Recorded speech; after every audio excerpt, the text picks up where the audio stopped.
Good day mga idol. Today is Saturday mga idol. Wala na naman tayong pasok dahil mau-over na tayo sa OT. Kaya wala na naman tayong pasok mga idol. At ito na nga, andito na naman tayo sa punto ng pagbablog natin, ang pagba-voice over mga idol. Basta voice over talaga, nahihirapan ako at wala akong masabi. Sabi nga nung isang vlogger dito sa Japan, sabi niya masasanay ka din daw. Sabi niya masasanay ka din dyan pre, katulad nung nasanay ako nung wala na kami. Agoy! Gumaganon pa siya mga idol. Anyway mga idol, ay napasama pa tuloy yung English mga idol. Tignan nyo lang yung view mga idol ha, napakaganda.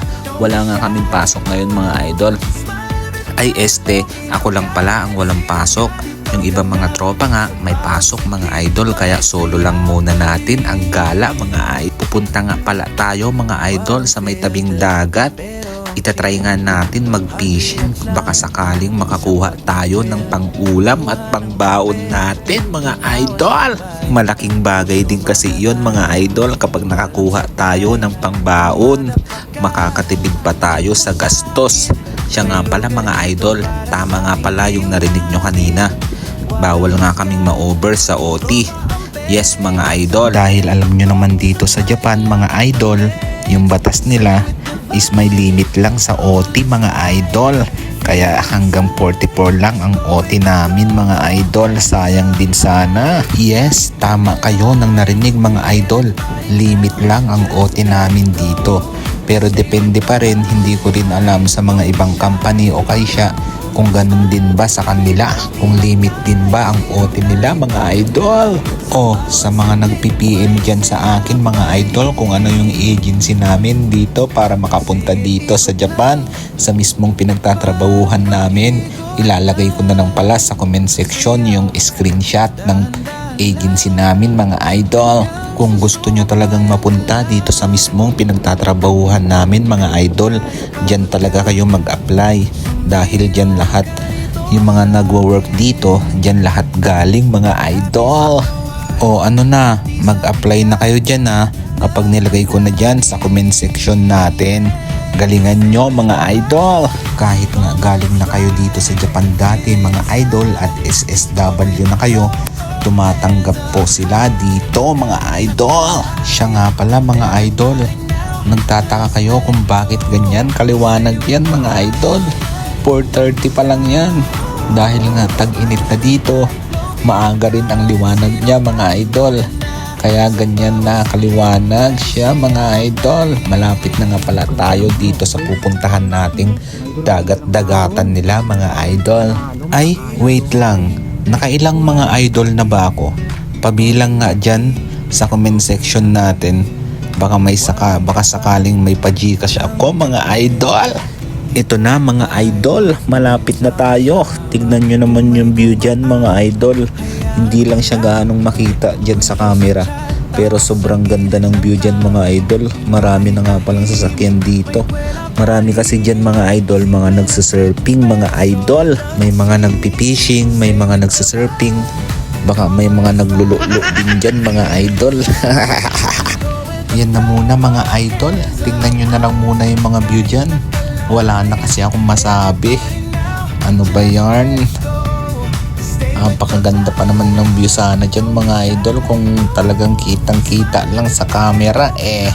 Alam nyo ba mga idol, marami dito mga naliligo, mga iba-ibang lahi mga idol. Nakaswimsuit pa sila. Pero ako mga idol, ang target ko lang talaga yan, mag-fishing lang mga idol. Hindi naman tayo tumitingin sa kanila mga idol eh, di ba? Fishing lang tayo dyan. Hindi naman tayo good boy tayo mga idol. Kaya nga dito tayo sa banda rito, yung mga walang tao, para wala tayong makitang blurred. Ay, charot. Ito na mga idol, ipapark ko na muna dito si NMAX Pro Max natin mga idol. Dito muna tayo magpapark mga idol sa walang tao. Siyempre ayaw natin dun sa mga nakakasilaw na mga kutis mga idol. O siya, tara mga idol, lakad na muna tayo. Habang naglalakad tayo mga idol, tignan nyo na lang muna yung mga view dyan. Wala na din kasi akong masabi mga idol.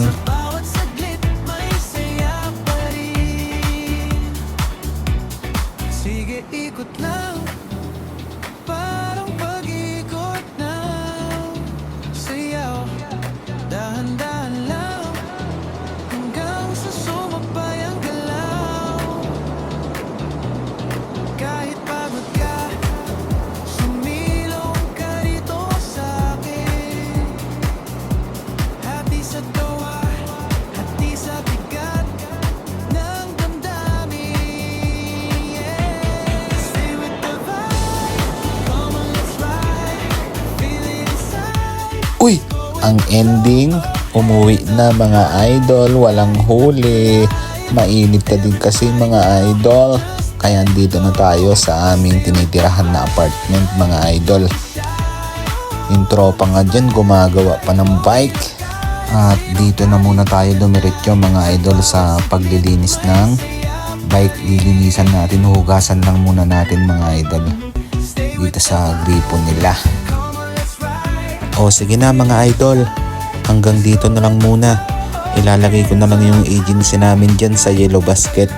Ay, sa comment section pala mga idol. Tangina kung ano-ano sinasabi ko dito eh. Hindi ko na din alam yung mga nababalins na kailisted yung mga ano eh. Yun na ba idol? Bye mga idol, love you.